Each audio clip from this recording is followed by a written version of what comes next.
આટલો વિસ્તાર ખરો ને નજીકનો પાણી નથી જે વિડીયો ઉતાર્યો ને તે હાસુ છે સાહેબ. અરે હા હું ઘંટો આવતું છે ભોસડીના જુઠ્ઠું બોલે છે ના હાસુ છે હું આવતું આ અહીંયા જો અહીંયા પાણી શાહરૂખ ખાનની જવાન ફિલ્મનો એક ડાયલોગ ખૂબ જ વાયરલ થયેલો કે એક મસ્કીટો આપણે લેવા જઈએ મચ્છર મારવાનો ત્યારે અનેક સવાલો પૂછીએ કે આ કામ સારી રીતે કરશે, કેટલા સમય સુધી કરશે, કેટલા બધા આપણે સવાલો આપણે કરતા હોઈએ છીએ દુકાનદારને. પરંતુ 5 વર્ષ જેના ઉપર આપણે ભરોસો મૂકવાના છે, 5 વર્ષ જેમને આપણા વિકાસ કરના કામો કરવાના છે, એ વિકાસ કરવા માટે આપણે જે નેતાને પસંદ કરીએ છીએ એને આપણે 2 સવાલો પણ નથી કરતા. જોકે આ વાત સાચી છે, કોઈપણ જગ્યાએ નેતાની પસંદગી પહેલાં એને કોઈપણ જાતના કોઈ સવાલ કરવા તૈયાર નથી હોતું. આજે વાત કરવી છે ભરૂચ બેઠકની. ભરૂચ બેઠકમાં ખૂબ જ ઘણા સમયથી એક ચર્ચાનો વિષય બનેલો હતો ચૈતર વસાવાના કારણે. જોકે આ વખતની લોકસભાની ચૂંટણી ઘણી બધી એવી સીટો ઉપર ઘણી બધી એવી પરિસ્થિતિઓ બદલાઈ ગઈ છે અને ભરૂચ બેઠક એમાં સૌથી પહેલી મોખરે આવે છે. ઇન્ડિયા ગઠબંધનના ઉમેદવાર ચૈતર વસાવા અને એમની સામે ભારતીય જનતા પાર્ટીએ ફરીથી 7મી વખત મનસુખ વસાવાને મેદાને ઉતાર્યા છે. મનસુખ વસાવા એટલે કે 7મી વખત એમને ઉતાર્યા છે. આગળના 6 ટર્મથી તેઓ ભારતીય જનતા પાર્ટીમાંથી ભરૂચ બેઠકના સાંસદ તરીકે ફરજ બજાવી ચૂક્યા છે. 30 વર્ષ હતા એમની જોડે.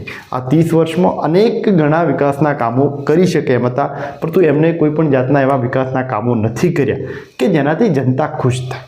અને ભાજપ જેવા પક્ષમાં તમે જ્યારે કામ નથી કરતા તો જ તમને ભાજપ આગળ તમને ટિકિટ આપે છે. બાકી જો તમે વિકાસના કામો કરો, લોકોમાં થોડાક તમારું વર્ચસ્વ જ્યારે બનવા લાગે તો ભારતીય જનતા પાર્ટી તમને દબાવી દેતી હોય છે. આ એક કડવી વાસ્તવિકતા રહેલી હોય છે. પરંતુ કહેવાય ને કે એક નેતા એક સારો હોવો જોઈએ કે લોકોની વાત સાંભળે અને ક્યાંક લોકોની જો વાત સાંભળે તો એને થોડોક દિલાસો પણ આપે અમુક બાબતો ઉપર. ક્યાંક વિકાસના કામો તો જો કે ધારાસભ્યો હોય કે પછી સાંસદો એ એટલા બધા વિકાસના કામો નથી કરતા કે જેટલા લોકોને અપેક્ષા હોય છે. પણ લોકોને એટલી અપેક્ષા જરૂર હોય છે કે અમારી વાત શાંતિથી સાંભળે તો ખરા.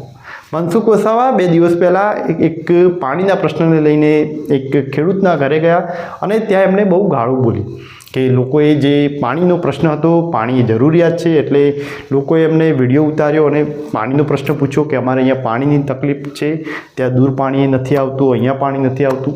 તો મનસુખ વસાવાએ ગાળો બોલીને થોડુંક અભદ્ર ટિપ્પણી કરી.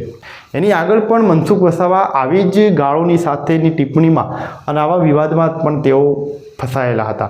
એની પહેલાં એમણે મામલતદારને ગાળો બોલી હતી. એટલે મામલતદાર કે એક અધિકારી, સરકારી અધિકારી કહેવાય એવા વ્યક્તિને જ્યારે તમે ગાળ બોલો છો છતાં આ પ્રશાસન કશું નથી કરતી, આવા એક નેતા થઈને, એક સિનિયર નેતા થઈને જો તમે આવી ગાળો બોલો છો તો પછી લોકો તમારી સાથે કઈ રીતે અપેક્ષા રાખે કે તમે વિકાસના કામો કરશો.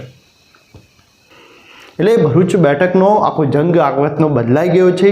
લોકો ચોક્કસપણે ભારતીય જનતા પાર્ટી અને મનસુખ વસાવા ઉપર તો ગુસ્સે તો છે જ, અને એમાં મનસુખ વસાવા કોઈને હવે પસંદ નથી, પરંતુ ભારતીય જનતા પાર્ટીએ કઈ રીતે મનસુખ વસાવાને ફરીથી ટિકિટ આપી છે એ પણ એક બહુ મોટો પ્રશ્ન હતો. અને ક્યાંક ભારતીય જનતા પાર્ટી માટે ભરૂચ બેઠક ઉપર કોઈ ઉમેદવાર નહોતા, એના કારણે કદાચ ફરીથી મનસુખ વસાવા ઉપર એમને ભરોસો મૂકવો પડ્યો છે. આવનારી આ લોકસભાની ચૂંટણીમાં ઇન્ડિયા ગઠબંધનના જે ઉમેદવાર છે ચૈતર વસાવા, એમનું સમર્થન ખૂબ જ વધી ગયું છે. લોકો એમને સપોર્ટ કરી રહ્યા છે. દરેક જગ્યાએ ચૈતર ચાલે, એક જ ચાલે, ચૈતર ચાલે એવા અનેક નારાઓની સાથે ચૈતર વસાવાનો સપોર્ટ કરી રહ્યા છે. આગળની આ લોકસભાની ચૂંટણીમાં શું પરિણામ આવે છે, તમને શું લાગે છે, કોણ જીતશે, ચૈતર વસાવા કે મનસુખ વસાવા, એ નીચે કોમેન્ટમાં જરૂર લખજો. તમારી વાત સાચી છે. કામ કર્યું છે, પાણી નથી નીકળતું એ વસ્તુ તો નહીં બોલી શકો, પણ પાણી કામ નથી કર્યું. અહીંયા માન લો કે અહીંયા નથી નીકળ્યું. આસપાસ કેટલા બોર છે? બોર તો બધા કર્યા છે સાહેબ. ત્યાં કોઈ ના પાડી તમને? પાણી નહીં નીકળતું. ત્યાં ફૂલ પાણી છે. કઈ છે? અહીંયા અમે બેઠે. અરે અહીંયા નહીં, નીચે. એટલે સાહેબ અહીંયા કેવું છે, આટલો વિસ્તાર ખરો ને નજીકનો પાણી નથી એ વાત નથી. જે વિડીયો ઉતાર્યો ને તે હાસુ છે સાહેબ. અરે હા હું ઘંટો આવતું છે ભોસડીના જુઠ્ઠું બોલે છે. ના હાસુ છે. હું આવતું આ અહીંયા જો અહીંયા પાણી છે, આ બાજુ બધે ઘરે પાણી છે, મકાઈ કરે છે. જુઠ્ઠું કામ બોલો છો? પાણી હાથું છે સાહેબ, પણ અહીંયા પાણી પેલા ઘરે નથી. બેઠા છે ને? એવું નહીં, જૂઠું નહીં બોલવાનું. માન લો કે અહીંયા નથી, પણ પણ આસપાસ આ પાણી ના નીકળતો તમારમાં. तुम्ही तारे कोई दी पाइप और मार आई गामों में रहो कोई दावतने ना देखिए वीडियो बोला आपने तेरी पाइप ये जाते સાહેબ તો એઠારો तुम्ही હું માંડી ખબર હોય आजी कोई आजी भी सरपंच कोई આયા મારા હાથું છે, આમે તો જૂઠું બોલતા હતા. તમે એવું કે પાણી નાય ખોરાક જ નથી. આપણે પેલા નાય ગંડે ગંડે નીકળતા તમે કાઢીને દેખાડો તે મજા આવનાર. બે દેગડા પાણી નીકળે ના એ દસ કરો એ તમને. ના, એક મિનિટ.